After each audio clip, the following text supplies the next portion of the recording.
whoever did this, I'm coming for you. It was a brutal, brutal crime, a brutal homicide. We were gonna fight tooth and nail to find out who did this. When a beloved mother is murdered and a niece is left for dead, one woman vows to find the killer. No one else was gonna go out there and do it. But what happens when the person charged with the crimes is your own husband? The whole family felt that she was covering up and she could have been in on it. There was nothing that I could do to make this stop. What happened? It's hard to believe. I know in my heart he shot. We had to find some answers. Let it go unsolved. Reopen Figure out who did that. the investigation. I needed justice. Crucial information. Never gonna give up. I tried to do everything I could. Sunday, June 7th, 1998. It's just past 2 a.m. in Barberton, Ohio, a sleepy suburb of Akron. And 58-year-old Judy Johnson has drifted off to sleep on her couch. It was a very tiny home, one-bedroom home. Just a few feet down the hall, Judy's 6-year-old granddaughter Brooke is sound asleep. I've always thought of Brooke as one of my own children. Meanwhile, a man is working the latch on the Johnsons' front door. Unfortunately, no one hears him as he slips into the living room. That is, until it's too late.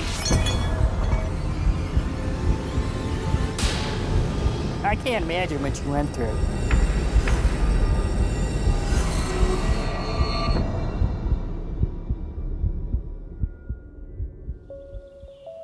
Early the next morning, 33-year-old Melinda Elkins is enjoying what seems like an ordinary Sunday at home with her husband Clarence and their 2 sons, Brandon and Clarence Jr. And the next thing we know, we heard someone flying up our driveway. Cop cars were swarming up the driveway. Guys running down the hill in SWAT gear, coming from the side, both sides of the house. Within seconds, a deputy sheriff barges in through their front door and orders them all to stay inside. I was screaming at him to tell me what was wrong because I couldn't imagine why they were even there.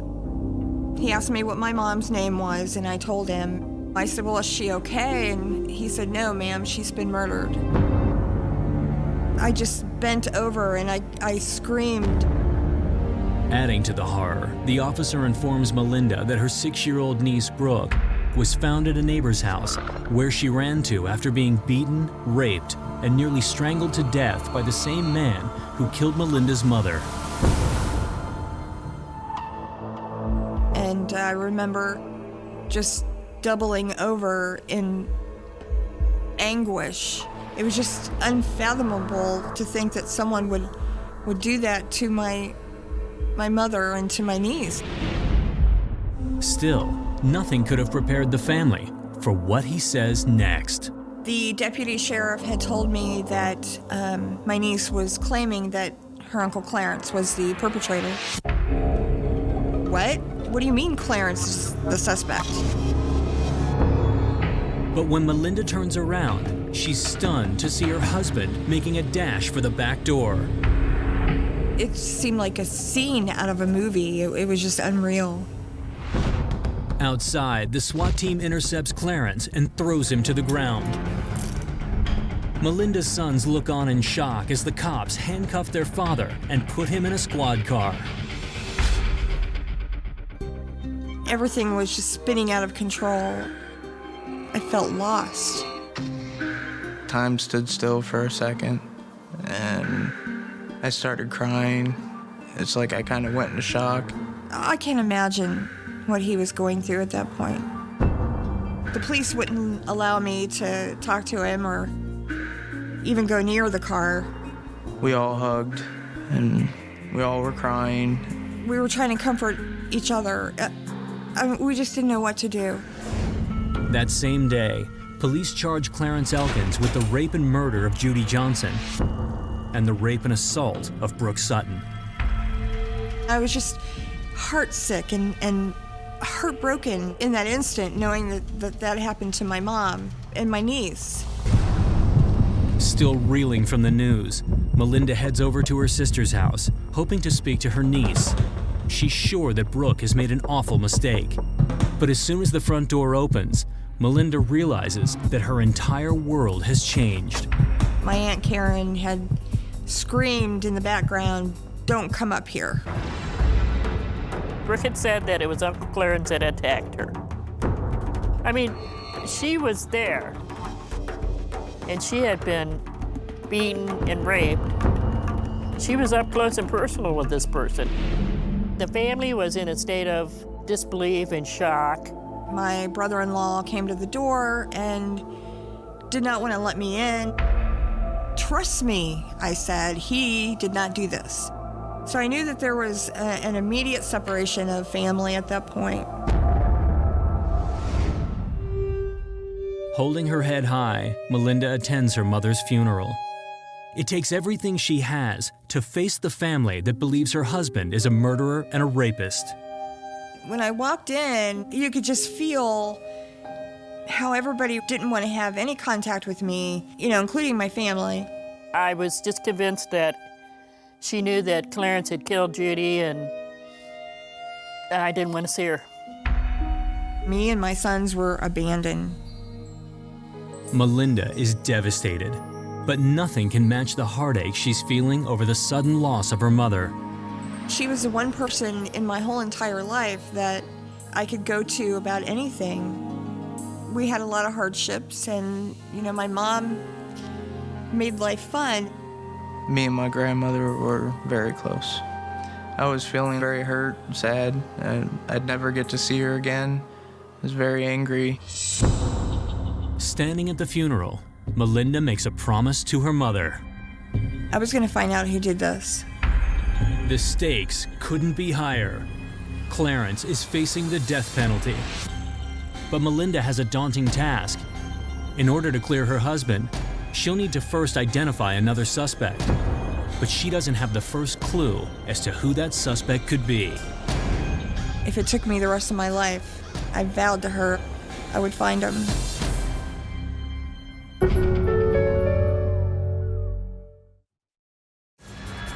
When Clarence Elkins is accused of murdering his mother-in-law and raping his 6-year-old niece, no one believes he is innocent, except for his wife, Melinda. The whole family felt that she was covering up for Clarence and that she possibly could have been in on it. And it seems that the police agree with the family. Detectives are convinced that the crime grew out of a long-standing hostility between Clarence and his mother-in-law, Judy. Judy was always trying to get Melinda to leave Clarence and get a divorce. Their contention was that we had such a bad marriage and that Clarence was tired of my mom meddling in our marriage, and he just snapped. I was told that they argued and that he was mean to Melinda and mean to the kids. I wasn't surprised at the fact that he had done it. We had a pretty stormy marriage, but our fights were nothing that included violence. Whatever problems we had nothing to do with my mom. Melinda married Clarence, a press operator at a local steel mill, 17 years earlier. And although the relationship has had its ups and downs, the two have always been devoted to each other. In the community, Clarence is seen as a hardworking man and a good father with no criminal record whatsoever. I've known him for 18 years of my life. The first initial thought that was in my mind was, he wasn't that type of person. I know my father wouldn't have done this. Still, Clarence's alibi is not ironclad. The attacks occurred between 2 and 5 a.m. Clarence was seen leaving a local bar at 2:30 that morning, and police believe he committed the crimes on his way home. I did see him when he came home. We talked for about a half an hour, where he proceeded to go to bed. I stayed up. Melinda swears that was no later than 3:30 a.m., leaving Clarence a very small window of time to commit the crimes. But police assume she's confused, or worse, is covering up for her husband. Melinda, however, remains undeterred. I was going to prove to them that he didn't do it. She starts by making a list of possible suspects. I started my list with people who were in that area who had offenses that were violent or in sexual nature, people that could have come in contact with my mom, and I would check out Ohio Offender Search. I would also go to their cases that they had in court and look, what it was about and what they did and if they were convicted or pled guilty. Night after night, Melinda scours the internet looking for a clue. And then, one evening, she comes across two names that she recognizes. Two people that I had on the list were from the Hicks adoption, which I was born in a clinic in Georgia, and the doctor was selling babies, and I was one of those babies, and it had come out about a year before. Between the years 1951 and 1956, a Georgia doctor had sold as many as 200 babies on the black market to eager would-be parents who asked no questions. But recently the story became public and received a great deal of publicity. Melinda, in turn, told reporters on many occasions that she was happy the adoption had brought her to a good home. But some of the other adoptees were disturbed to learn that they'd been removed from their birth families and expressed frustration with Melinda for defending the doctor and talking to the media. A lot of people were not happy that this story came out. Melinda can't help but wonder if someone related to the Hicks scandal could have been involved in her mother's death.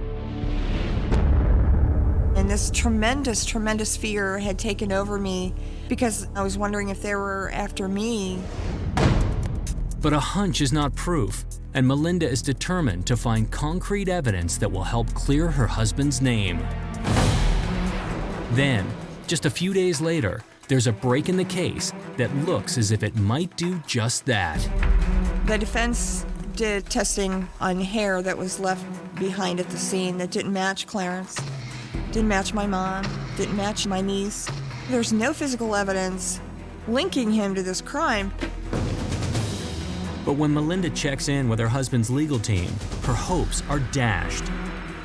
They explain that the hair from the crime scene could have belonged to anyone who'd visited the house. By itself, it proves nothing.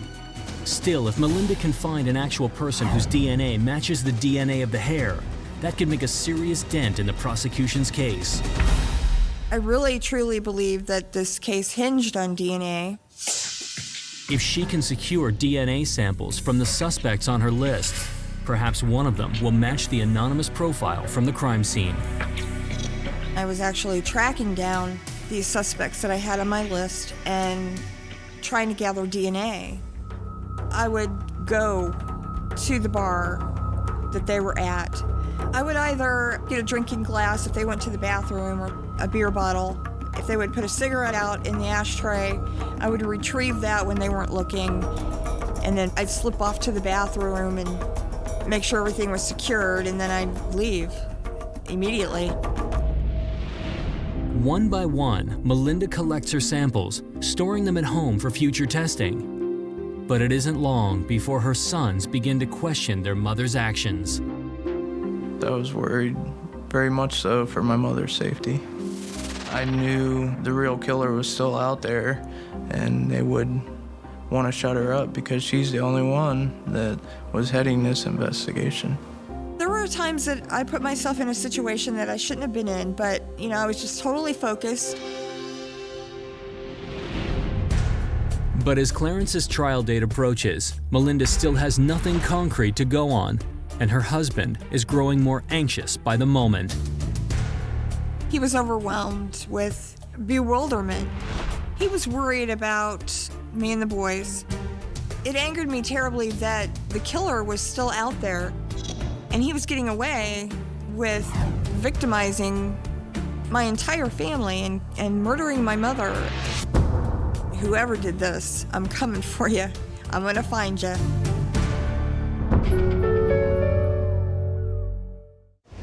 For Melinda Elkins, life has become a waking nightmare. Her husband Clarence is on trial for rape and murder, and she seems to be the only one who believes he's innocent. I was hoping for the best and preparing for the worst. The prosecution's entire case is based on the sole eyewitness to the crimes, Melinda's 6-year-old niece, Brooke. They asked Brooke if the person was in the courtroom who hit her and assaulted her, and she said, yes, he is. And the prosecutor prompted her to point to that person, and she pointed to Clarence. I was definitely afraid at that point. The jury deliberates for 15 hours before a verdict is finally reached. Clarence Elkins is convicted of murder and rape. He is sentenced to life in prison. Clarence put his head down on the table.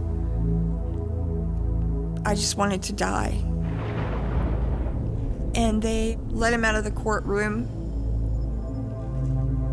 And I told him that I loved him, and he told me that he loved me. And I said to him, I'm not going to let them get away with this. It just hurt so bad, and it was hard, very hard. In the weeks and months following the trial, the family grapples with their anger and grief. I fell into depression. I never wanted to go outside. I never wanted to go anywhere. I never wanted to do anything. I was scared of what I was going to do next. I mean, how in the world was I going to make it through this? But no matter how bleak the outlook, Melinda knows her only choice is to keep fighting. I was setting out to prove everybody wrong. She also has a new idea, and it's a simple one. Melinda will go back and interview all of the people closest to her mother. Maybe one of them will remember something that sheds light on the crimes. And it's not long before her idea pays off, with a tip that changes everything. I had spoke to one of my mom's friends, and she wanted to come down and visit me and bring me a wedding tape that she had that my mom was in. While watching the tape, Melinda notices a younger man dancing with her mother, someone she's never seen before. So I said, who is that guy?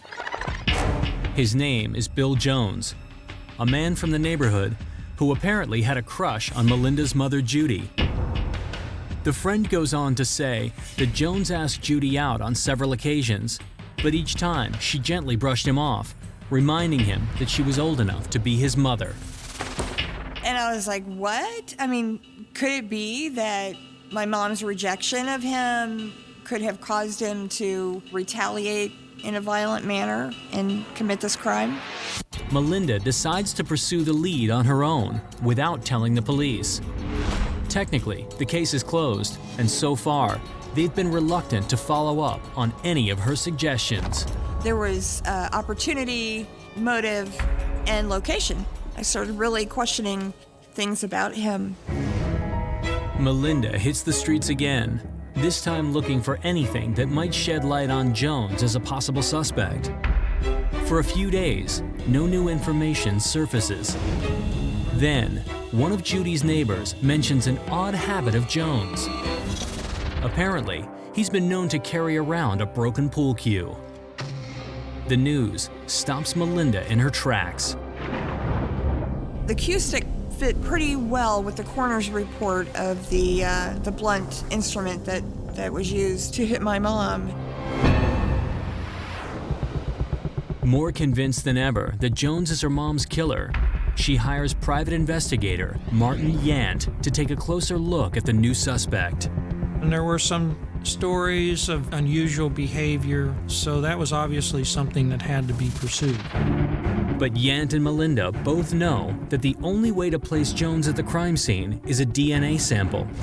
And that means one thing: someone's gonna have to get close enough to procure it. I was absolutely terrified, but I knew that I had to do it. No one else was going to go out there and do it.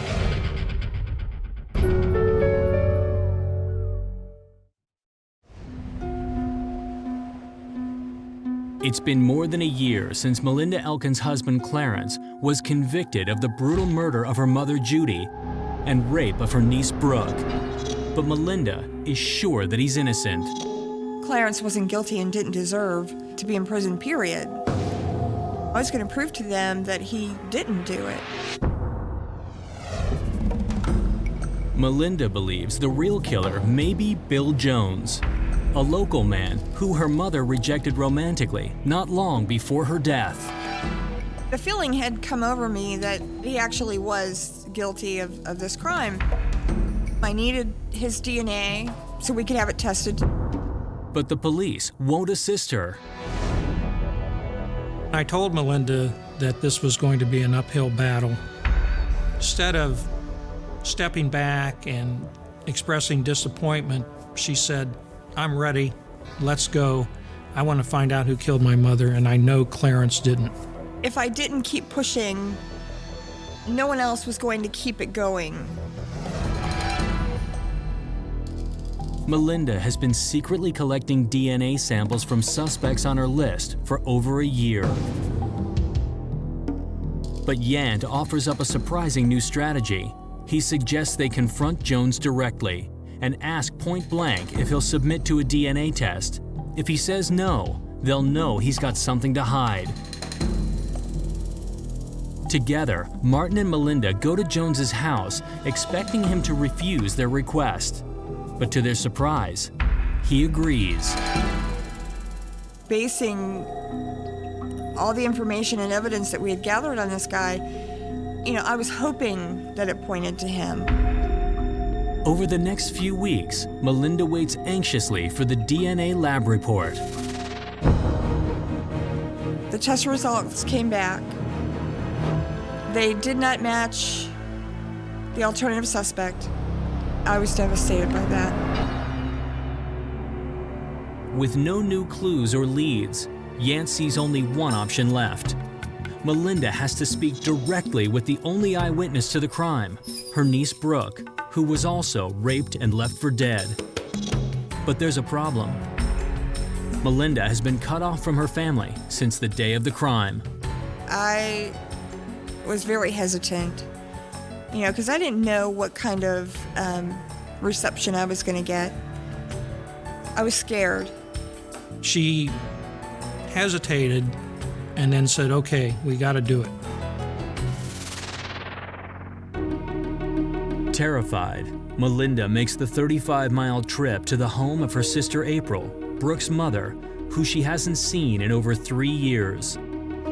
We walked up the front steps and knocked on the door, and my sister answered. And she kind of turned away from me like she didn't want to talk to me. But then immediately turned back around and she hugged me and she was crying. And I was crying. But there's still one more person Melinda needs to win over.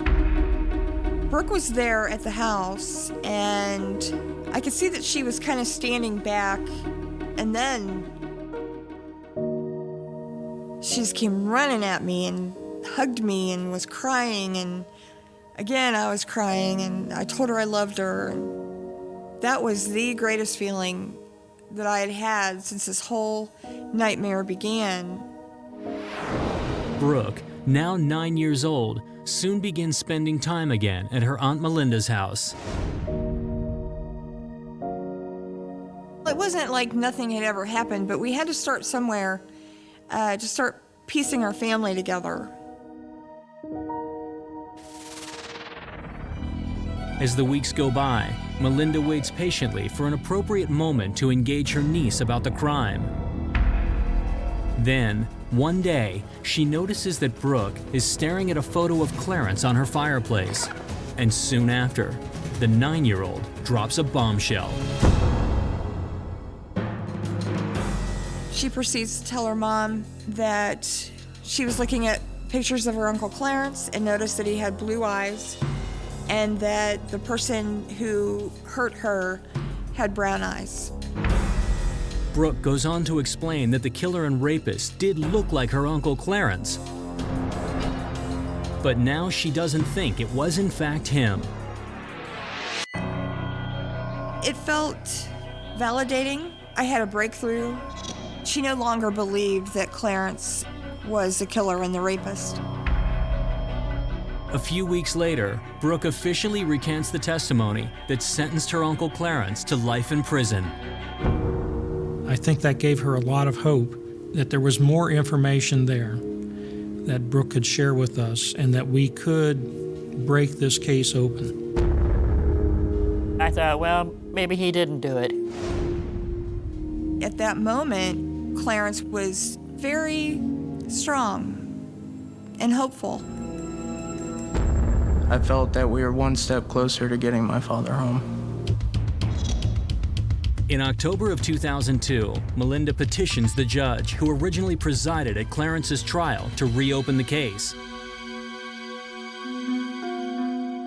But 6 months later, she gets a shocking phone call. The judge has denied Melinda's request for a new trial on the grounds that Brooke's recantation could have been coerced. I was devastated. I felt like I had hit the biggest brick wall going 100 miles an hour. Recantations are generally viewed very skeptically by the courts, particularly if it's a family-type situation. It was just a helpless situation at that moment. There was nothing that I could do to make this stop. Then, at the end of 2003, Melinda has another idea. I had learned that the Ohio Innocence Project was being started in Cincinnati, Ohio. The Innocence Project is an organization devoted to helping free people who have been wrongfully convicted of crimes. With nothing to lose, Melinda calls its director, attorney Mark Godsey, and explains her case.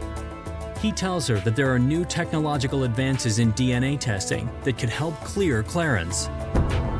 At the time this crime occurred in 1998, DNA testing was not as advanced as it is now.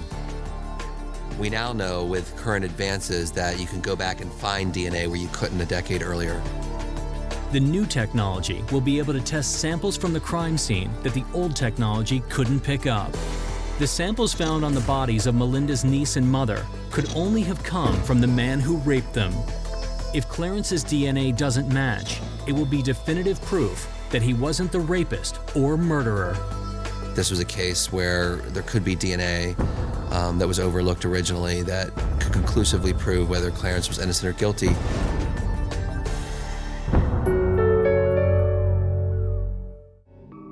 It's been 5 years since Melinda Elkins' husband, Clarence, was sentenced to life in prison for rape and murder.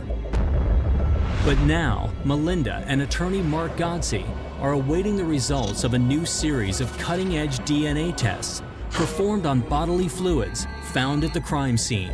I wanted the whole world to see he was not guilty. The findings leave Melinda breathless. The results came back, and I was given a call from Mark. He said everything that was tested was viable, meaning that they did pick up male DNA, and that it did not match Clarence whatsoever.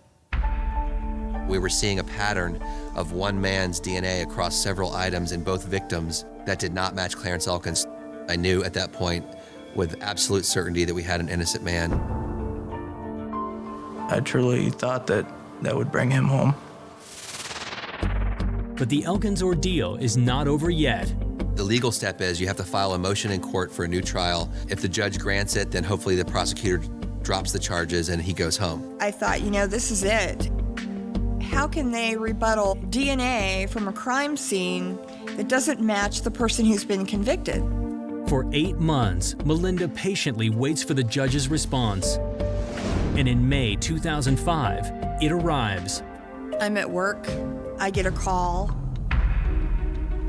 They have denied a new trial based on the fact the trial was not tried on DNA evidence, but an eyewitness. I broke down. I think, seriously, for the first time, I had lost all hope. This was our last shot. I was afraid that my father would be in prison forever, and we would never get to do the things that a father and son would do outside of the prison walls. I had to explain to Clarence what had happened. No words can describe the silence that I got from the other end of the phone. He cried. And he said, I just don't understand. This was a legal system, both a prosecutor and a judge, who were resistant to acknowledging that a mistake had been made. Melinda vows to locate the only evidence that can't be dismissed, the real killer. This was trying to find a needle in a haystack. She has an unbelievable drive, and she wanted to solve this crime. Melinda redoubles her efforts, researching similar offenses on the internet and in newspapers, looking for any clue that could lead her to a possible suspect. Then, one day, while reading an article, Melinda's pulse begins to race. It's about one of her mother's neighbors that Brooke went to for help the night of the crime. And it went on to say that her common-law husband was being charged with child rape. And that's the first time that I had seen this name, Earl Mann, and read the charges. And it was an instant light bulb intuition feeling that went through me that said, this could be the guy. Earl Mann had been in and out of prison for years, so Melinda always assumed her mother's neighbor lived alone. She now knows she has to get a DNA sample from him, but there's a problem. He's in prison again. So Melinda comes up with a new plan. I started writing fictitious letters to Earl Mann as a pen pal.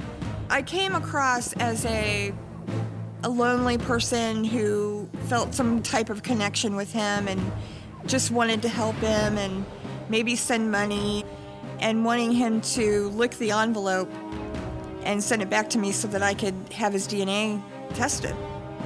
If Mann sends a licked envelope back to her, traces of his saliva will contain all the DNA Melinda needs for testing.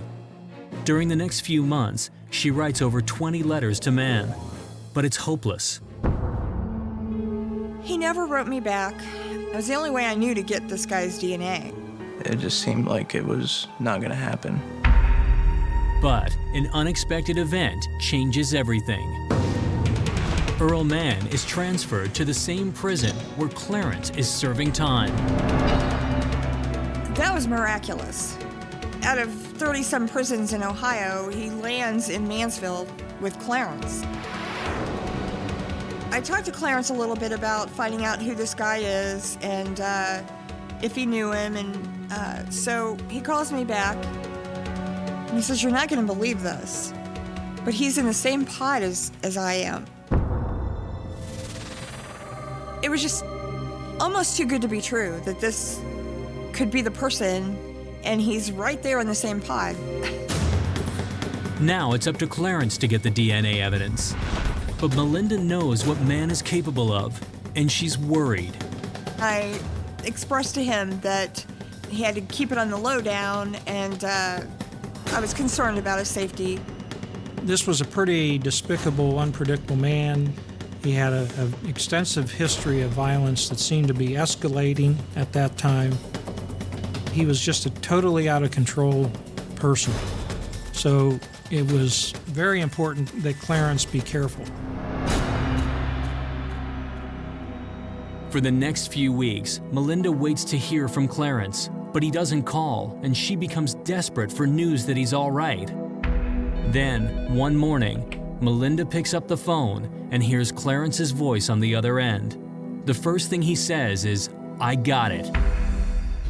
They were in the pod with other inmates, and Earl Mann was smoking a cigarette, using the ashtray by himself, and put his cigarette out and walked back to his cell while Clarence was retrieving the cigarette butt with a tissue and went back to his cell, put it in a clean baggie, and stored it inside of his Bible.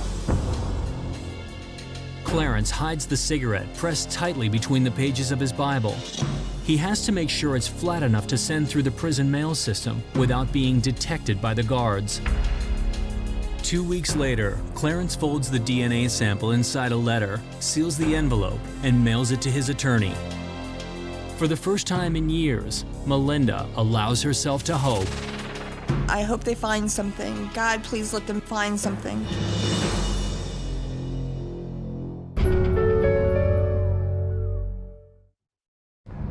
It's been 7 years since the assaults that left her mother Judy dead and her niece Brooke a rape victim. Now Melinda Elkins is waiting for the results of the DNA tests that she hopes will clear her husband Clarence of the crimes once and for all. It was like holding your breath, you know, waiting for that moment. It was excruciating.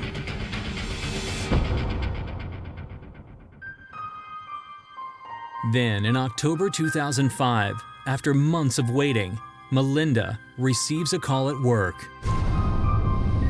It was Clarence's attorney, and she said, "Are you sitting down?" I said, "Yeah." She said, "It's a match." The DNA from longtime violent felon Earl Mann is a direct match with the DNA samples taken from the victims at the crime scene. When Clarence found out that it was a match, he said, "Thank God." Everything about this case was traumatic and devastating and unbelievable. Only this time it was a good unbelievable. It sort of blew my mind. I just started shaking and like, you know, this is it. My father's coming home. Twice previously, the presiding judge had denied a motion to reopen the case. But this time, Melinda has proof of who the real killer is. She expects the judge and prosecutors to drop the charges against Clarence, but shockingly, they don't. That was like a punch in the gut. I'd already had an awful experience with these prosecutors and this judge, and I knew that we needed to sort of change the conversation. To that end, Gotze has a few tricks up his sleeve. His next move is to present the case directly to Ohio State Attorney General Jim Petro. Wrongful conviction is a tragedy. We can't look at it any other way. And the only thing we can strive to do is seek justice and avoid compounding the error of wrongful conviction. I was just blown away that a high-ranking official would do this for someone who's been convicted of murder and rape. Once Jim Petro got involved, he did something absolutely unprecedented, I think, in the country. The top law enforcement official in the state of Ohio opposing the local county prosecutor. The authorities were not going to give up their conviction. They were not going to admit a mistake. We made a conscious decision to actually release that DNA evidence to the press and to the public on December 15th, 2005. And sure enough, the tactic pays off. Jim Petro tells me that the Summit County Prosecutor's Office were going to drop all charges against Clarence and have him released that day.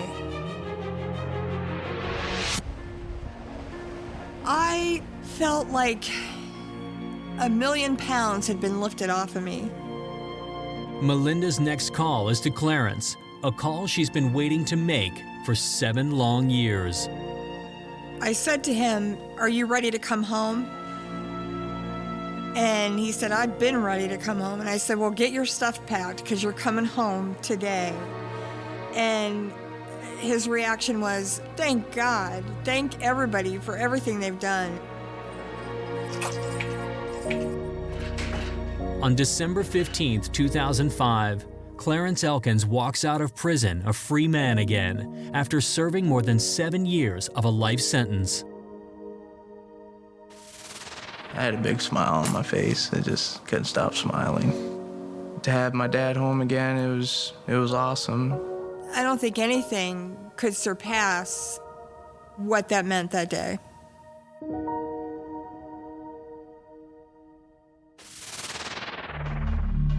Earl Mann is charged with aggravated burglary, rape, attempted murder, and aggravated murder. It takes 3 years for prosecutors to build an airtight case against him. But in August of 2008, Mann finally pleads guilty to the crime and is sentenced to 55 years to life in prison. After years of struggle and heartache, Melinda, her family, and the world can finally reflect on what really happened on June 7th, 1998. The night of the crime, Earl Mann snuck into the house. I think he went into the house to molest or to rape 6-year-old Brooke. Judy caught him. She began to do all that she could to stop him. My mother was beaten to the point she had a broken neck. Her nose was broke, her eye sockets were broke, her cheeks were broke. She was strangled. She was raped, and she fought very hard.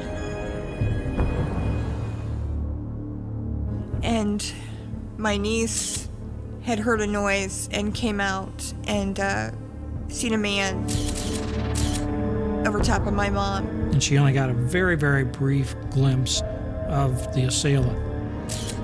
And she ran back into the bedroom to hide. And he came in and he knocked her unconscious. My niece was strangled, raped, and beaten, and left for dead. Brooke regained consciousness sometime early in the morning. She then went to the place she knew, 2 doors down, knocked on the door. Earl Mann's common-law wife answered the door. You have this bloody, beaten little girl on your doorstep. Like, it's very possible that Earl Mann was inside and they were trying to decide what to do with this little girl. She drove Brooke back to Brooke's own mother's home. It could have been such that she was asking her questions, well, what do you think the person looked like? And the girl might have said something like, well, it looked like my Uncle Clarence Elkins. Brooke never knew that search for help would bring her to the doorstep of her perpetrator. To a traumatized 6-year-old girl, the mix-up is understandable. And neither Melinda nor Clarence blame Brooke for what happened. I've always told her that it was not her fault. She was a child and not to blame herself. Today, Melinda and her family still bear the scars left by Earl Mann's crimes, but they are satisfied that justice was finally served. Melinda Elkins is really a hero. She just never gave up. To see a woman who went through all that she did finally be able to see the true killer of her mother identified and to see her husband released from prison